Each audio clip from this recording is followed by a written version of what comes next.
నేను చెప్తున్నా సతీష్ గారు, ఆ రోజు జరిగిన సంఘటనలో రేవతి చనిపోవటం అనే ఒక్క ఎపిసోడ్ తోటి, ఆ ఎపిసోడ్ అల్లు అర్జున్ జీవితాంతం బాధపడుతూనే ఉండాల్సిన పరిస్థితి ఏర్పడుతుంది. జీవితాంతం బాధపడుతూనే ఉండాలి.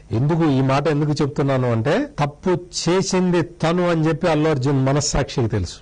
అందుకనే ఏడ్చాడు. జైలుకి వెళ్లాలంటే ఏడ్చాడు. అయ్యో నాకింత ప్రాబ్లం వచ్చింది బికాస్ ఆఫ్ దట్ ఇన్సిడెంట్. ఆ ఇన్సిడెంట్ ఎవరి వల్ల జరిగింది? నీ వల్లే జరిగిందని నీకు తెలుసు. నువ్వు వెళ్లి ఓపెన్ టాప్, అక్కడ ఏదో పెద్ద మైదానమా, అదేమన్నా పరేడ్ గ్రౌండ్సా? నువ్వు ఓపెన్ టాప్ జీపులో వెళ్లటానికి, నువ్వు ఓపెన్ టాప్ జీపులో వెళ్లి అక్కడికెళ్లి స్టాంపేడ్ కావటానికి కారణమైన నువ్వు థియేటర్లోకి వెళ్లి కూర్చొని బయట అమ్మాయి చనిపోయిందండి, మీరు ఇక్కడి నుంచి వెకేట్ చేయండి, లా అండ్ ఆర్డర్ ప్రాబ్లం వస్తే మేము కాపాడలేమని చెప్పి పోలీసులు చెప్తే, ఈ పాట అయిపోయిన తర్వాత పోతా, ఇక సెకండ్ హాఫ్ లో ఫైట్ వస్తుంది, ఈ ఫైట్ కాగానే వెళ్ళిపోతా, లేదు నేను సినిమా మధ్యలో నుంచి లేస్తే మొత్తం సినిమా బాగలేదు, హీరోని లేచి వెళ్ళిపోయాడని అందరూ అంటారు, అందుకని నేను కూర్చొని ఉంటా అని బాధ్యత రహితంగా కూర్చున్నావు. నిన్న ఆ రోజున ఆ ఏసీపీ అడిగిన ఒక్క క్వశ్చన్ సతీష్ గారు అల్లు అర్జున్ జీవితాంతం మర్చిపోకూడదు.